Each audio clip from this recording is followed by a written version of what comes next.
Kristina Kariqin, studente mjekësisë. Faleminderit doktor. Përshëndetje i nderuar profesor doktor Sali Berisha, pjesëmarrës. Unë jam Kristina Kariqi, studente në vitin e 5 në mjekësi të përgjithshme. Si pjesë tashmë prej 5 vitesh e këtij fakulteti, përveç krenarisë për qenë pjesë e tij, duhet të ndalemi besoj edhe tek problematikat me të cilat ne përballemi çdo ditë. Mendoj që për të nxjerrë mjek të denj nga ky fakultet nuk duhet vetëm pasioni, por duhen edhe mbështetje dhe mjetet e duhura për ta bërë këtë.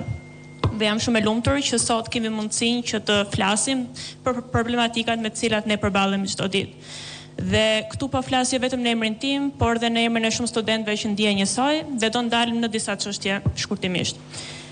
Si fillim, një nga çështjet që na shqetëson është mungesa e literaturës së përditësuar dhe për të aksesuar materiale shkencore nga më të fundi, studentët duhet paguajnë shuma që shumë prej tyre i kanë të papërballueshme. Kjo përbën një pengesë shumë të madhe për pjesën e përditësimit dhe për pjesën e përgatitjes profesionale tonën.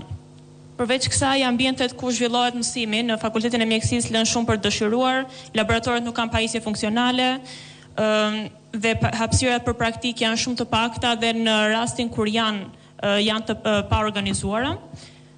Dhe mendoj se jo vetëm unë, por edhe gjithë çfarë janë të pranishëm këtu në këtë diskutim ose jo, mendojnë që Fakulteti i Mjekësisë duhet jetë i pajisur me laboratore funksionale, me ambiente për simulime klinike, dhe biblioteka të cilat mungojnë totalisht në Fakultetin e Mjekësisë. Gjitha këto janë për të përshtatur me nevojat e studentit të sotëm. Dhe diçka që shpesh anashkalohet, por në mendimin tim është shumë e rëndësishme, është dhe hulumtimi shkencor, researchet që mungojnë. Ne duam dhe duhet të përfshihemi në kërkime shkencore, në prezantime dhe duhet të jemi ata që duhet të japim ide dhe të kontribojmë në këto procese. Por fatkeqësisht, hulumtimi shkencor është thuajse inekzistent për studentët. Dhe për këtë mendoj se duhet të ketë politika që hulumtimi shkencor të jetë pjesë e jetës studentore dhe më tej. Sepse hulumtimi shkencor në mendimin tim nuk është luks, por është një aset, një domosdoshmëri për studentët dhe për mjekët. Gjithashtu si studente në vitin e 5 nuk është e largët dita që do përballem me procesin e specializimit, dhe një proces që zakonisht është si shqetësues për studentët që përfundojnë studimet, për shkak se ka vonesa burokracia të tepërta. Gjithashtu kemi edhe ndarjen kuota të lira, kuota të mbuluara që krijon më shumë konfuzion, kuota të lira që nuk paguhen dhe me sa kam parë në disa specialitete edhe mungojnë dhe kuotat mbuluara një rrok kundrejt një delegimi për të punuar diku ku duan instancat përkatëse. Mendoj që për një mjek specializant është tepër e vështirë që të përfundoj procesin e specializimit duke punuar gjatë gjithë kohës në një ambient dhe duke mos u paguar.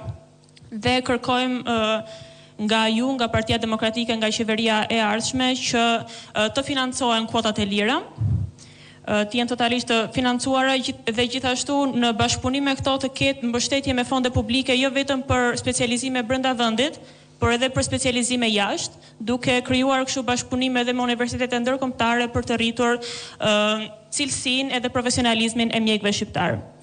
Së fundmi nuk mund ta le pa përmendur edhe një çështje që shkaktoi shumë trazire, përmendi edhe Krisela, shkurtimisht tek protesta e studentëve të mjekësisë, tek ligji i famshëm që kryeministri bashkë me qeverinë e tij pa u konsultuar as pak me palën që preket e miratoi.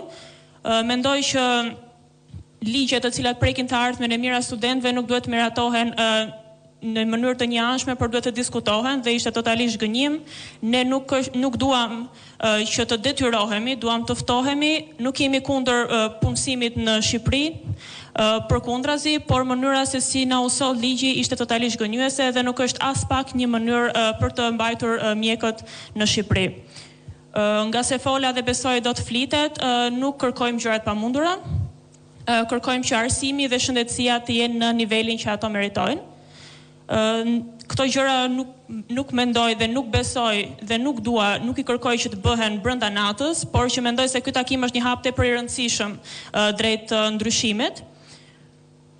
Faleminderit shumë doktor që na mundsua të takim. Faleminderit që na dëgjoni dhe që mos lejojmë që këto problematika të mbeten intramurale dhe që fasadat të mbulojnë realitetin, por që të dalin jashtë mureve të fakultetit dhe të gjejnë zgjidhje reale. Faleminderit. Faleminderit Kristina.